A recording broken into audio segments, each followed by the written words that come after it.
नमस्कार शेतकरी मित्रांनो, मी माळप्पा करे आपल्या सर्वांचे मनापासून सहर्ष स्वागत करतो माझी शेती माझा नवा ध्यास या यूट्यूब चॅनलमध्ये। तर शेतकरी मित्रांनो, आज आपण आजच्या या व्हिडिओमध्ये मी तुम्हाला शेतीशी निगडीत काही सरकारी योजना सांगणार आहे। त्यामुळे व्हिडिओ शेवटपर्यंत पहा आणि व्हिडिओच्या शेवटी तुमची प्रतिक्रिया कमेंट बॉक्समध्ये नोंदवायला विसरू नका। चला तर मग मित्रांनो, वेळ न घालवता व्हिडिओला सुरुवात करूया। ती कोणती योजना आहे ते पाहूया।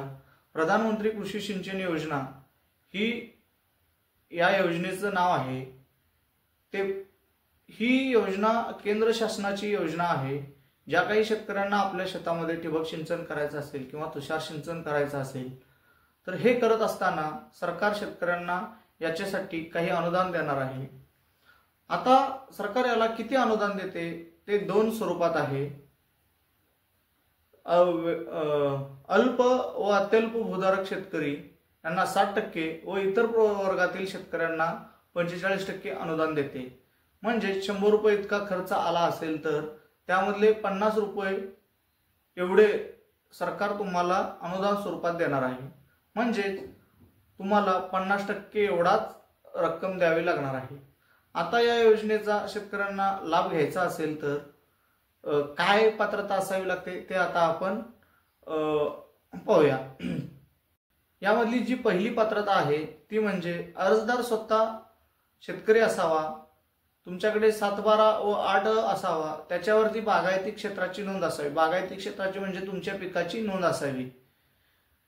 क्षेत्र हे 5 हेक्टर पर्यंत असावं। तुमच्या 7/12 विहिरीची किंवा तुमच्या बोरवेलची नोंद असावी। तुमच्याकडे वैयक्तिक वीज कनेक्शन असावं व वीज बिल असावं।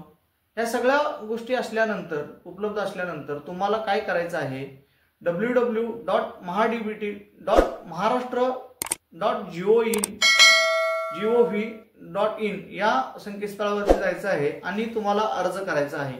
अर्ज केल्यानंतर काही दिवसांनी तुम्हाला पूर्वसंमती मिळाल्याचा तुमच्या मोबाईलवरती मेसेज येतो। मेसेज आल्यानंतर तुम्हाला ठिबक सिंचन संच जे खरेदी करायचं आहे, खरेदी करत असताना तुमचे पक्के बिल जीएसटी सहित घ्यायचं आहे।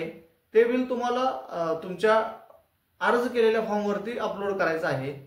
अपलोड केल्यानंतर शेतकरी मित्रांनो काय होते ते तुम्हाला पुढे नंतर तुमच्या बँक अकाउंटचे डिटेल तुम्हाला अपलोड करायचे आहेत आणि तुमच्या जे काही अनुदान आहे ते थेट तुमच्या खात्यात जमा होणार आहे। शेतकरी मित्रांनो, या सर्व गोष्टी आता ऑनलाईन पद्धतीमध्ये आहेत। त्यामुळे या सगळ्या गोष्टी तुम्हाला अगोदर खरेदी करायला लागणार आहेत।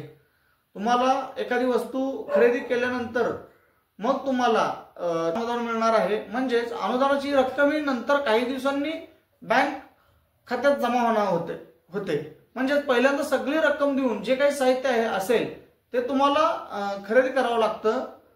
तर शेतकरी मित्रांनो, अशा प्रकारे आपण प्रधानमंत्री कृषी सिंचन योजनेचा लाभ शेतकऱ्यांना घेता येणार आहे। जर तुम्हाला वेबसाईटवरती जाऊन अर्ज करताना काही अडचणी येत असतील तर तुम्ही तुमच्या जवळच्या ऑनलाईन सेंटरमध्ये जाऊन अर्ज करू शकता। तर मित्रांनो, आपल्याला व्हिडिओ आवडला असेल तर व्हिडिओला लाईक, शेअर आणि सबस्क्राईब करायला विसरू नका। धन्यवाद।